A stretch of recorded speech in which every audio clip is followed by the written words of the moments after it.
Office by നിത്യയുടെ first വീഡിയോയിലേക്ക് എല്ലാവർക്കും സ്വാഗതം. നിങ്ങൾ രാവിലെ 5 മണിക്ക് അല്ലെങ്കിൽ 6 മണിക്ക് മുന്നേ എണീക്കാറുണ്ടോ? ഞാൻ ആ കൂട്ടത്തിൽ പെട്ട ആളാണ് കേട്ടോ. അലാറം ഒന്നും വെക്കാറില്ല. രാവിലെ എപ്പോഴാണോ എൻ്റെ തലച്ചോറിന് രാവിലെ ആയി എന്ന് തോന്നുന്നത് അപ്പം ഞാൻ എഴുന്നേൽക്കും. മോസ്റ്റ്ലി ഞാൻ 5 മണിക്കും 5:30ക്കും ഇടയ്ക്ക് എണീക്കും. അല്ലെങ്കിൽ ചിലപ്പോൾ 6 മണിയാവും. 6 മണി കഴിഞ്ഞിട്ട് ഞാൻ എണീക്കാറില്ല. എപ്പോഴെണീക്കുമ്പോഴും 6 മണിക്ക് മുന്നേ ഞാൻ എണീക്കാറുണ്ട്. ഇത് ശീലമായതാണ്. കാരണം ഞാൻ പണ്ട് മുതലേ 5 മണിക്ക് അല്ലെങ്കിൽ 6 മണിക്ക് എണീറ്റ് ഇപ്പം എനിക്ക് 6 മണി കഴിഞ്ഞാൽ ഉറക്കം വരാറില്ല. കുറവാണ്, വളരെ കുറവാണ്.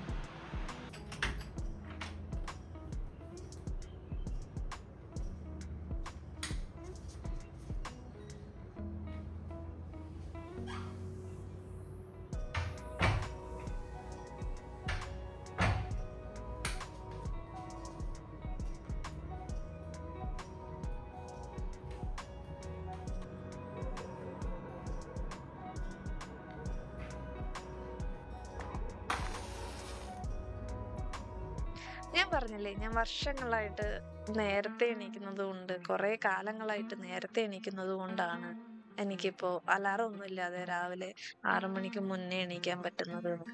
എന്നാൽ ഇവിടെ ഒരു കാര്യമുണ്ട്. നിങ്ങൾ വിചാരിക്കും മേ ബി ഞാൻ ഈ ഒരു ലൈഫ് സ്റ്റൈല് കുറേ കാലമായിട്ട് ഫോളോ ചെയ്യുന്നതാണെന്ന്. എന്നാൽ അങ്ങനെയല്ല കേട്ടോ. എൻ്റെ ലൈഫ് സ്റ്റൈല് ഇടയ്ക്കിടയ്ക്കേ മാറിക്കൊണ്ടിരിക്കും. ഈ രാവിലെ എണീക്കുന്ന പാട്ടൊഴിച്ച് എണീറ്റ് കഴിഞ്ഞ് ഞാൻ ചെയ്യുന്ന കാര്യങ്ങൾ ഇടയ്ക്കിടയ്ക്കേ മാറിക്കൊണ്ടിരിക്കും. ഫോർ എക്സാമ്പിൾ, കഴിഞ്ഞ വർഷം ഞാൻ ഏകദേശം ഒരു 10-11 മാസം കണ്ടിന്യൂസ് ആയിട്ട് രാവിലെ എണീറ്റിട്ട് ജിമ്മിൽ പോവുക, എന്നിട്ട് തിരിച്ചു വന്ന് കുളിച്ച് റെഡിയായി ഓഫീസിൽ പോവുക, അങ്ങനെയൊക്കെ ആയിരുന്നു. പക്ഷേ എന്ത് പറ്റിയെന്ന് വെച്ചാൽ by the end of the year, ഏകദേശം നവംബറൊക്കെ ആയപ്പോഴത്തേക്കും എനിക്ക് ഭയങ്കരമായിട്ട് ഫ്രസ്ട്രേഷൻസ് ബിൽഡ് ചെയ്തു തുടങ്ങി.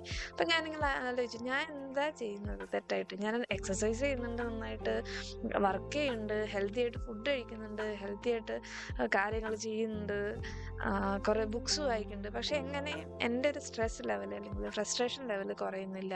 ഞാൻ ലൈഫിൽ സാറ്റിസ്ഫൈഡ് ആവുന്നില്ല. എന്നിട്ട് ഞാൻ കുറേ റിസർച്ചൊക്കെ ചെയ്തു. അങ്ങനെ റിസർച്ച് ചെയ്തപ്പോഴാണ് ഞാനൊരു പുതിയ ഐഡിയ കണ്ടുപിടിക്കുന്നത്. Slow living. അതായത് നമ്മൾ പതുക്കെ ജീവിക്കുക, ഒന്നിനു പുറകെ ഓടാതെ, കുറേ കാര്യങ്ങൾ ചെയ്യാതെ, അറ്റ് എ ടൈം ഒരു കാര്യം ചെയ്ത് നമ്മൾ വളരെ പതുക്കെ ജീവിക്കുക.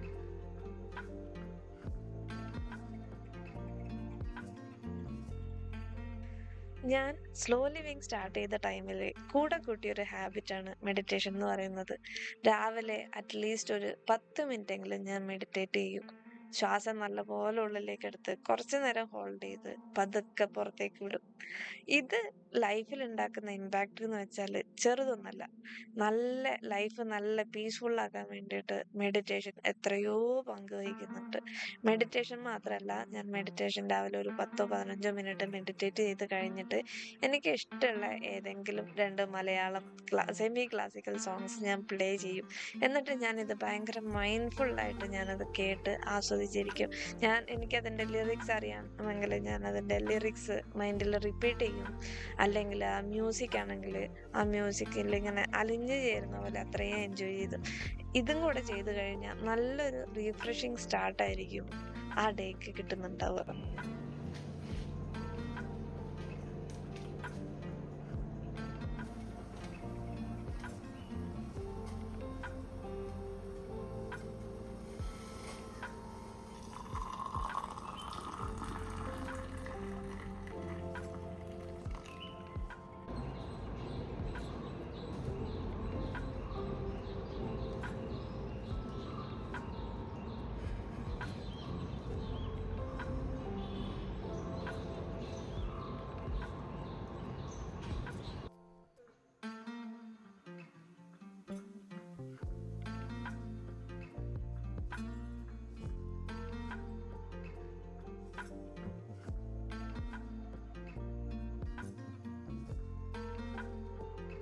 നിങ്ങൾ ഇതുവരെ കണ്ട കാര്യങ്ങൾ എല്ലാ ദിവസവും ഉള്ളതാണ് കേട്ടോ. വർക്ക് ഫ്രം ഹോം ഡേ ആയാലും വർക്ക് ഫ്രം ഓഫീസ് ഡേ ആയാലും ഈ കാര്യങ്ങൾ ഞാൻ എല്ലാ ദിവസവും ചെയ്യും.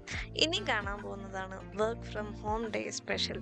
ഇന്ന് ഓഫീസിൽ പോകണ്ട. സാധാരണ ഓഫീസിൽ പോകുന്ന ദിവസമായിരുന്നെങ്കിൽ ഓഫീസ് 3.5 കിലോമീറ്റർ ദൂരത്താ. പോന്ന വഴിയില് രാവിലെ 1.2 കിലോമീറ്റർ നടന്നിട്ട് മെട്രോ സ്റ്റേഷനിലെത്തിയിട്ട് മെട്രോ പിടിച്ചിട്ടാണ് ഞാൻ ഓഫീസിലേക്ക് പോവാ. മെട്രോ സ്റ്റേഷനിൽ ഇറങ്ങിയിട്ട് വീണ്ടും ഒരു 500 മീറ്റർ നടക്കാനുണ്ട്. അപ്പോൾ ഏകദേശം ഒരു 1.7 കിലോമീറ്റർ രാവിലെ നടക്കുന്നുണ്ട്. ഉച്ചക്ക് ഭക്ഷണം കഴിച്ചിട്ട് ഉച്ചക്ക് ഒരു 2 റൗണ്ട് ഓഫീസിൽ നിന്ന് നടക്കും. അതുപോലെ തിരിച്ച് ഞാൻ നടന്നിട്ടാണ് വരിക. 3.5 കിലോമീറ്റർ വൈകിട്ട് നടക്കും.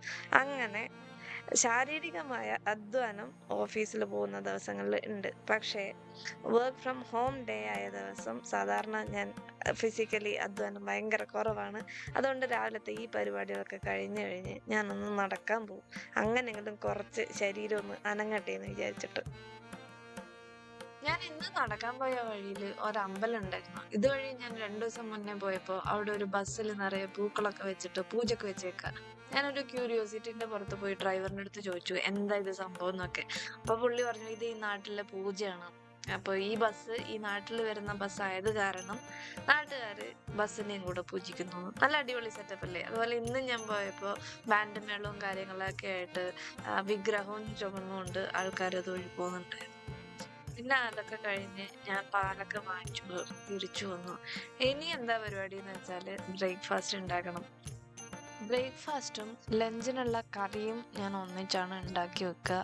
കാരണം എന്ന് വെച്ചാൽ ഉച്ചക്ക് എനിക്ക് പണിയുണ്ടാവും. അതിൻ്റെ ഇടക്ക് വന്നിട്ട് കുക്ക് ചെയ്യാനുള്ള ടൈമൊന്നും ഉണ്ടാവില്ല. അതുകൊണ്ട് കറി ഞാൻ ഉണ്ടാക്കി വെക്കും. ചോറ് പിന്നെ ടൈം ആകുമ്പോഴത്തേനും റൈസ് കുക്കർ ഉണ്ട്, അതിൻ്റെ അകത്ത് ടൈം ആകുമ്പോഴത്തേനും ഞാൻ വന്ന് കുക്ക് ചെയ്യാൻ വേണ്ടിയിട്ട് ഇട്ട് വെക്കും. അപ്പോൾ ഇന്ന് ഞാൻ ബ്രേക്ക്ഫാസ്റ്റിന് ഉണ്ടാക്കിയത് ഉപ്പുമാവും ചെറുപയർ കറിയും പിന്നെ കുറച്ച് ക്യാരറ്റിൻ്റെ കഷ്ണങ്ങളുമായിരുന്നു. അതുപോലെ തന്നെ ഇടയ്ക്ക് ഈ കറിയും സാധനങ്ങളൊക്കെ ആവുന്ന ടൈമിൽ ഞാൻ വന്ന് TV ഓൺ ചെയ്യും. രാവിലെ കുറച്ച് നേരം ന്യൂസ് കാണും. ഇതാണ് എനിക്ക് ന്യൂസ് കിട്ടാനുള്ള ഒരേ ഒരു വഴി. രാവിലെ കുറച്ച് നേരം ന്യൂസ് വെക്കും. അത് കഴിഞ്ഞിട്ട് പിന്നെ എനിക്കങ്ങനെ ന്യൂസ് പരിപാടിയൊന്നുമില്ല. അങ്ങനെ എന്നിട്ട് ഞാൻ ന്യൂസ് കണ്ടുകൊണ്ട് ബ്രേക്ക്ഫാസ്റ്റ് കഴിക്കും. ചിലപ്പോൾ ന്യൂസ് കണ്ടു കഴിഞ്ഞിട്ട് വേറെ എന്തെങ്കിലും ഷോയോ എന്തെങ്കിലുമൊക്കെ ഒന്ന് ഒരു അരമണിക്കൂർ ഞാൻ TVയുടെ മുന്നിലിരിക്കും. അത് കഴിഞ്ഞിട്ട് ഞാൻ വന്നിട്ട് എൻ്റെ വർക്കിൻ്റെ പരിപാടികൾ ആരംഭിക്കും. അപ്പോൾ ഇന്നത്തെ വീഡിയോയിൽ ഇത്രയേ ഉള്ളൂ. ഇങ്ങനെയാണ് ഞാൻ എൻ്റെ ഒരു work from home day start ചെയ്യുന്നത്.